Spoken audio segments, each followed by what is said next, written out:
All right, so the question is Phil Heath, who's the biggest threat to Phil Heath? I think, number one, Phil Heath's been proven. He's running for his 6th title now. I think for sure anyone that has a professional opinion will probably predict Phil will probably walk away with the 6th title. Maybe not, but I think Dexter Jackson is probably the biggest threat right now between him and Sean Roden, because those are the two guys that have been knocking at the door. He was 2nd last year, Dexter Jackson. Sean was 3rd. I hear great things about both those guys, and but I also know Phil, and I've talked to Phil, and I know he's going to look his absolute best he can be, which we know that even not even at 100%, he still walked away with the title a few times. So, I would say that Dexter and Sean Roden are the biggest threats. You know what? It's hard because probably like Jay, I'm friends with everyone, and when you're friends, which was difficult when Jay was still competing, I had to talk about him. You have to be honest, and sometimes your friends or your buddy don't appreciate what you have to say. But in all honesty, my opinion, Phil's biggest threat is Phil. I honestly think he's the only one who can beat himself. If he comes in 100%, I'm sorry, he pretty much shuts the door. And guys who are capable of beating Phil at 100%, they're not ready yet. And I would only probably put that on Big Ramy. If Ramy came in 100% and Phil came in 100%, that's a pretty hard matchup to deal with. But Ramy's not ready there, so I honestly think no one's going to beat Phil except Phil. So if he nails it, it's a done deal. If he leaves the door open, like Jay said, I mean, honestly, and again, some of my buddies might be upset, but Duke can come in at 90%, 96% and still nail everybody to the wall. So that's just the way it is. That's my opinion on it.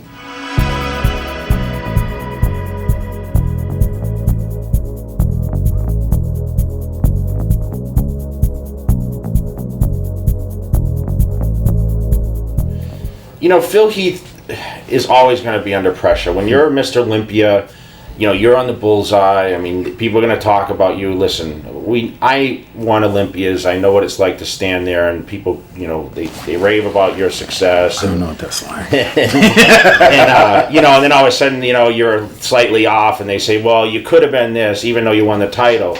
There's always going to be criticisms, but the most important thing is, he puts a lot of pressure on himself. The guy's, he's got it down.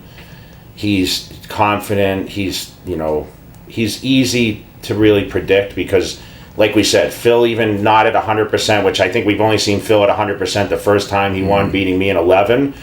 I mean, he still won it. And really, these other guys really haven't stepped up to the plate. But listen, bodybuilding shows are judged by who you're competing against. It doesn't matter how great Phil has been, or we can talk about 14, 15, whatever he's going to look like. As long as he's the best on that day, he's going to win it. And I think the pressure's no matter what.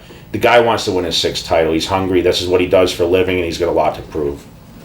Yeah, I think he has a lot on his plate. Me and Phil isn't as close as Jay and Phil are, but we talk often. We text each other, and I actually challenge him. Being retired a lot longer than Jay have, I look at things really differently. And when you're an athlete, you just look at the victory. But now being so far distant from the sport, I look at things. I go back and I examine my career and I see where I was wrong. And it's not always about winning. It's about creating a legacy because those images are burned in people's minds forever. So even last year, I challenged Phil. We had a private conversation. I just asked him. I said, go and look at whatever year you think was your best, and then take those same photos of this year and tell me what you think. Because it's really hard for a top line athlete to take criticism from other people. That's what makes us so great. But as he just texted me a few weeks ago, he said, I remember our conversation. He goes, I plan on coming in at my all-time best. And I said, Phil, that's the only way to set people up. Because it's not about competing about the other guy, because honestly, you're so superior, you're not really competing with them because you're better than those guys. It's about competing against yourself. And, like all of us, you take it really harsh when people say negative things or if they don't say what you want to hear. And I said, the only way to set those people up, Phil, is to come in at 100% and do that. And go and continuously do that. You have to now battle against yourself, not against the other person. So I think the most pressure on him is going to be this year. Also, is going to be very, very interesting because Kevin is coming back. So it's a big what if factor, and everybody's like, Kevin's age, this, that, and other. It really doesn't matter. Even if you're in your prime, it's still a what if because you have to do your job and come in. So I think that's kind of lit a fire under Phil Heath also because there's really been no talk. Dennis is out of the show. Kai isn't competing, so it's really nobody really that hard that's going to be pushing Phil. So I think that's putting some fuel under the fire because there's always been this what if one of the guys came back from the 90s and competed. And I think Phil really wants to shut that door and show that, hey, I'm the king now, and I would have been able to compete against those guys back then. So it's going to be really interesting to see.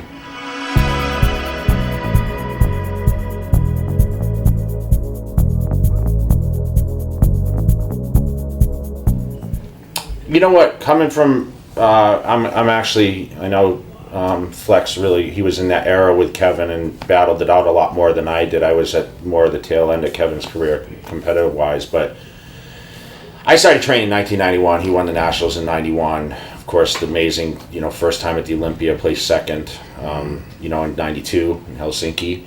I followed it very deep then. And, that was one of those rare occasions where a guy came out of the amateurs and went right into the pros and won shows just like Flex did. I mean, he can state this better than I can, but I think it's just I think it's awesome to see. I can't wait to sit in the front row and watch him stand up there because I have a different outlook on Kevin Levrone than most of the people that sit there because he was actually an idol of mine, just like Flex. And I remember seeing these guys at Gold's Gym Venice when I was a teenager. Show. Yeah, you came over here. And I was just, that's when I knew I respected these guys so much, and I saw the lifestyles, and I wanted to be those guys. But the amazing thing is now, Kevin 52 or whatever he's going to be. He lies, whatever his age is. It has to be 50 something. So, right? and I've been in communication a little bit with Kevin right now. We've been kind of going back and forth, and I'm supporting his comeback because I just think it's great for the business. And I mean, it's building a lot of notability to the Mr. Olympia competition this year.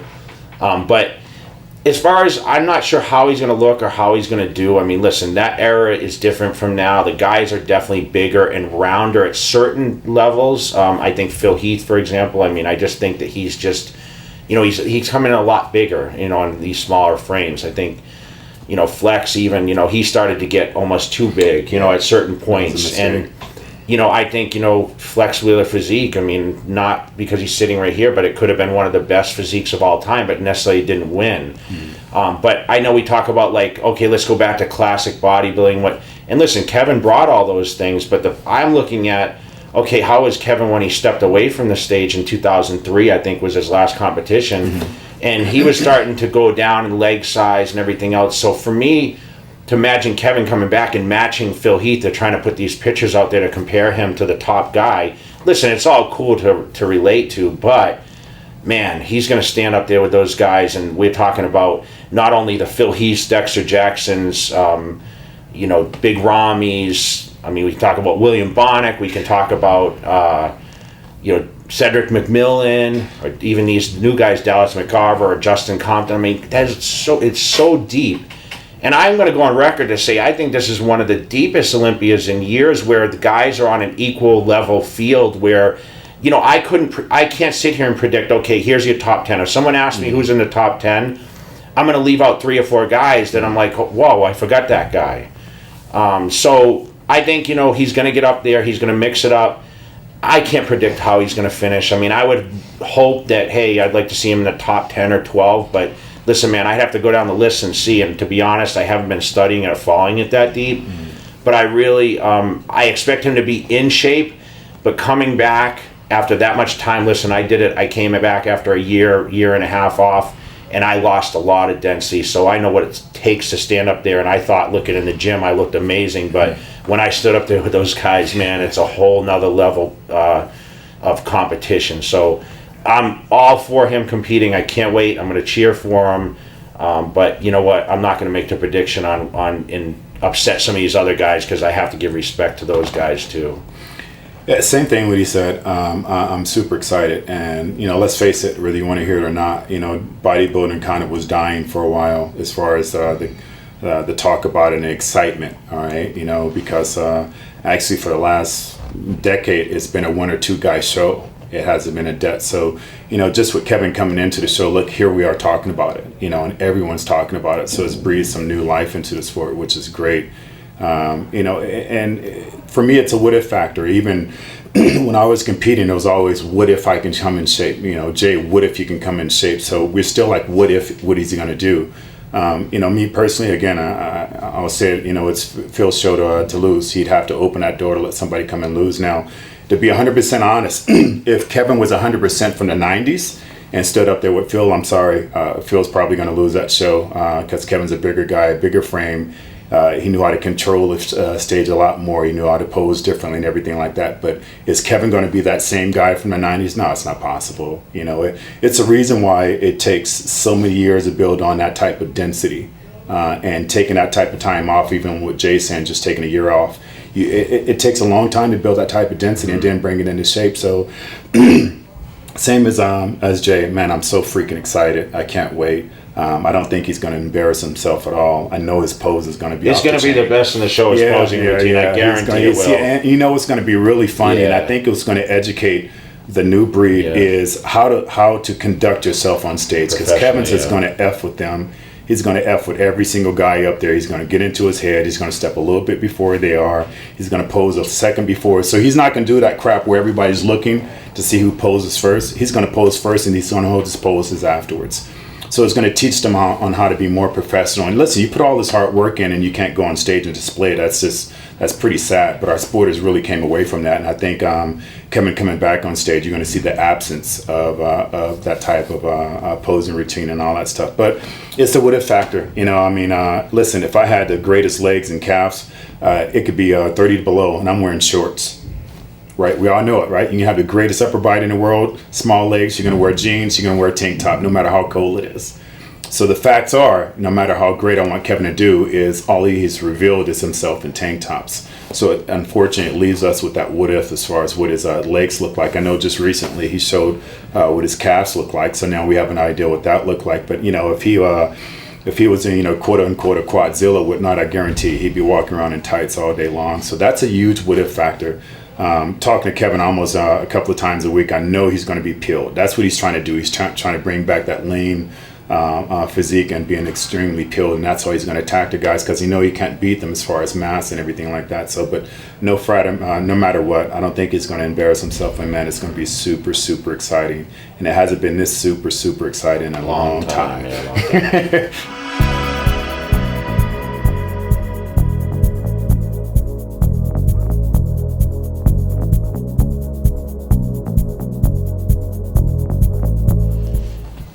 You know what? The big stars now are relevant. Phil Heath, Dexter Jackson, Kai Green, not in this Olympia, but Sean Roden, all these guys, Big Ramy. But the new generation, you talk about this McCarver guy, and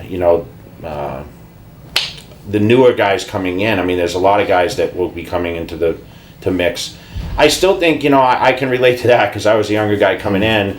Those top guys are they're hard to topple off, man. Sometimes you got to wait for them to just get older and pass along, but it's going to be really tough for these guys to break through. I think we can get excited about them. Justin Compton, just won a couple of shows recently. This is, a younger guy, but that density, like Flex talked about, it's just years and years of training that you can't rush. I remember thinking at 23, just because I was 280 pounds off season, I competed at 240, and I used to say, well, these top pros compete at 240, like Kevin Levrone or all these guys that were winning, and I'd say, man, but the quality's different, and you got to take. It's only time that really can really produce that kind of physique where you have just the whole combination to stand up there and win big shows such as the Mr. Olympia and the Arnold Classics and those kind of things. So it's just we'll have to see how these guys do this year. I think there'll be a couple breakouts in the top 10, but top 6, man, it's going to be hard to push any of these vets out, in my opinion. Yeah, I agree. I agree completely. I don't think they're ready yet. And one of the smartest things I think Jay did is when we were in our prime, he didn't try to come and attack us and try to do battle. He was smart. He waited it out, but it's not like he he was waiting. He was bettering himself. He was maturing himself instead of, lighting a fire on both ends of the candle and a little bit in the middle, try to rush it. He didn't do that at all. But I think one of the newer Jack guys, if you want to call him, would be William Bonnet. Is probably one of the closest guys who's ready to come and light some fire into some guy's ass, just because he already has incredible muscle maturity, and just the pure muscle this guy has on is pretty freaky. But some of the other guys that you mentioned, I just watched Jeff Compton win his show the day before yesterday in Hong Kong, and he looks great. But it's easier to look good when you're standing with a certain caliber of athletes. Unfortunately, we're talking about the Mr. Olympia now. And the veterans, they know what they're going up against, and these guys want that title. So I think it would be best for some of the newer Jack guys just to kind of like just pace themselves, because you don't want to go running up to a lion and try to defeat him when he's in his prime. You want to kill a bull. A matador doesn't go out and just kill a bull. He waits till he's stuck a couple of times.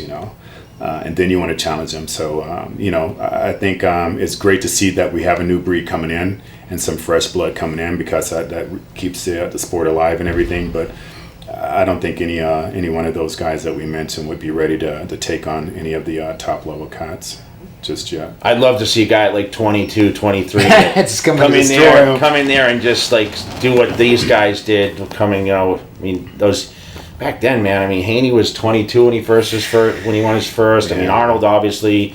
I mean, these guys came right out of the amateurs and won all these pro shows and went to Olympias and placed second. Yeah. I mean, it's just unheard of nowadays, man. And I wish it wasn't the case, because I know as a teenager following the business and getting into it, I mean, bodybuilding was so appealing to me, because I was like, wow, in a few years I could be possibly that guy that breaks through and challenging Mr. Olympia. But it's just really hard to look at bodybuilding, as a teenager and trying to get into it and looking at, okay, you don't win the Mr. Olympia until you're 30-something years old. It's just a long road, but it's such a process. And like I said, the density of guys has changed so much.